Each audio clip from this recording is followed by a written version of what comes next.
It's Thursday, the 15th of August 1940. This day will later be referred to as the greatest day for the British and Black Thursday for the Germans. The battle for supremacy over the skies of Britain rages on. We're now reaching the peak of German raids into Great Britain, and their hope was to saturate the skies and remove enough defensive forces to bring Britain to its knees and force a surrender. That was, of course, not going to happen. Barnard Castle and Teesdale had in the main not seen any of the fighting, but that doesn't mean to say it was immune from the war. Many new military training camps were springing up, and units were being sent to train for war. Stainton Grove, Barford, Streatham, and of course Dearbolt were all at the forefront of military training, but were thought to be too far out of the reach of enemy aircraft that would be safe. Today would change that, and Barnard Castle would be thrust into the Battle of Britain for the first and only time. The North East of England had also, in the main, not seen the intense German raids like the South and South East. Denmark and Norway were now in the hands of German forces, and although it was a long and dangerous flight across the North Sea, it was not impossible, and so a new radar chain was set up to include all of the North Sea coastline, and thankfully so. On the morning of the 15th of August it was reasonably quiet. It was quite a nice day with some cloud, which would burn back later on. Around 11 a.m, radar detected at least 5 waves of aircraft approaching from the south of England, with over 100 bombers and fighters.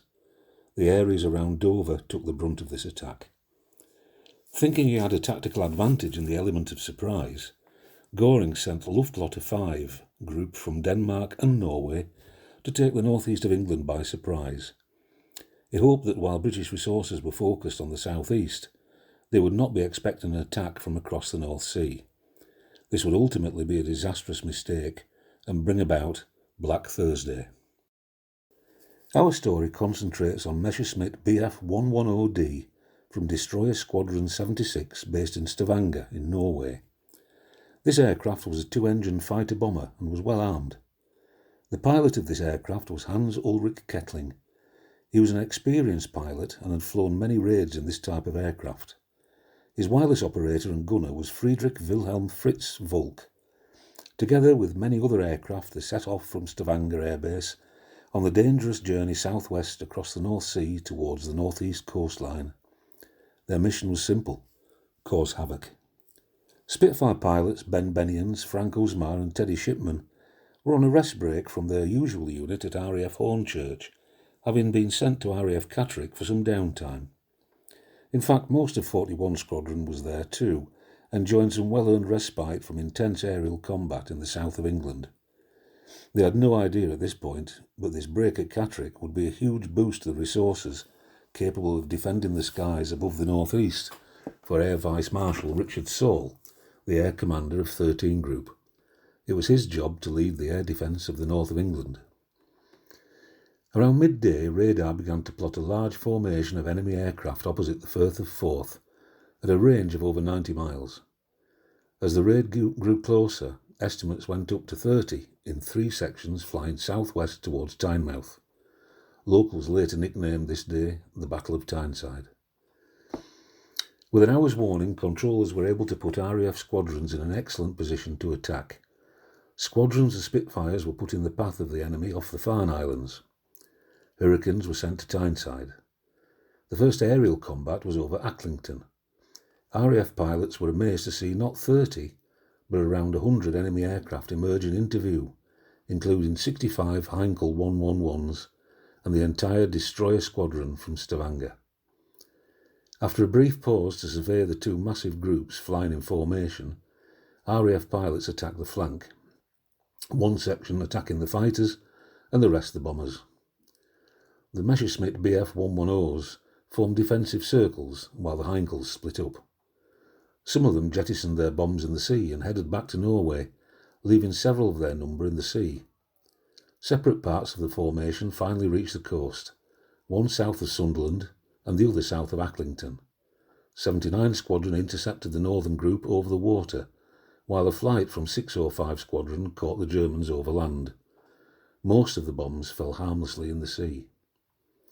Shipman, Bennions and Usmar were scrambled from RAF Catterick and took to their Spitfires.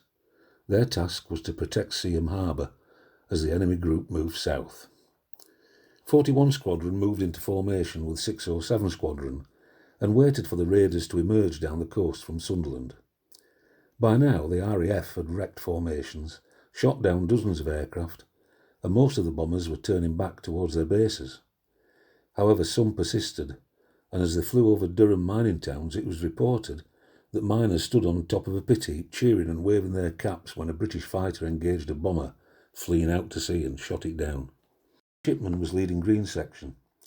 He and his pilots were ordered to attack a formation of Messerschmitt Bf 110s near Seaham Harbour. As they engaged, Shipman gave a short burst of fire from his Spitfire into one of the enemy fighter bombers, which was seeking cover in a formation of clouds. After the engagement, he assumed that the enemy aircraft was out of action and broke off the attack. However, Ben Bennions sighted the enemy aircraft emerging from cloud cover and opened up on it with his 8 machine guns at 250 yards, which caused the port engine to smoke. Frank Usmar gave chase and attacked too. The plane was now on fire and an engine faltering, leaving a smoke trail behind them and quickly heading for the ground. The battle had taken them well inland from Seaham, and they were now over Bishop Auckland and heading towards Barnard Castle. Frank Usmar took one last look at the aircraft as it made its burning approach to the ground and pulled away, assuming the crew were dead. All 3 pilots made their way back to RAF Catterick with their job done for the day. It was reported Ben Bennions has expended over 1,000 rounds of .303-inch ammunition during the battle. Hans Kettling continued to glide down towards Barnard Castle, with petrol and glycol freely flowing behind it. Seeing the relatively flat agricultural land on the outskirts of Barnard Castle, an area known as Broomielaw, he decided to attempt an emergency landing. Around 1:36 p.m. that day, 15-year-old Wilson Taylor from Newcastle was visiting Barnard Castle. He was walking into town and watching the spectacular sight in the skies.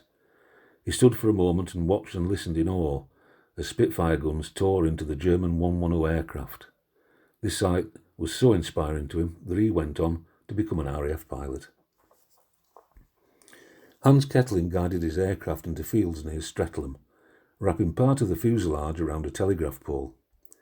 He managed to get Fritz out of the rear seat. Not wanting the British to get hold of his aircraft, he took one of their provided incendiaries and threw it into the cockpit, causing it to explode. In doing so, he burned his hand.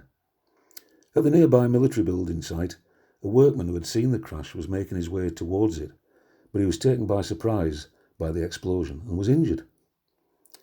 As soldiers, the police and the public approached the crash site, Hans and Fritz surrendered to the British and were arrested and taken to Barnard Castle police station. The aircraft was left in pieces, but both German airmen survived that unbelievable day when many of their comrades didn't. The rest of Luftlotte 5 made their way back to Norway and Denmark, battered and in total submission, having lost the vast majority of their aircraft and many airmen. Many years later, our young friend Wilson Taylor was running a shop in Alnwick, and after a chance conversation with a customer, prompted him to track down Ben Bennions, who was teaching at a school near Catterick, and Hans-Ulrich Kettling, who was now back in Germany. Bennions and Kettling visited the crash site in the 1970s in a moment of thoughtful togetherness. In 1985, Hans met with Teddy Shipman too, but Frank Usmar never knew Hans and Fritz survived the crash. Frank and his wife Joan made the journey to Barnard Castle to search for their graves, but couldn't find them. Frank visited the crash site, but sadly passed away without knowing Hans and Fritz were captured as prisoners of war.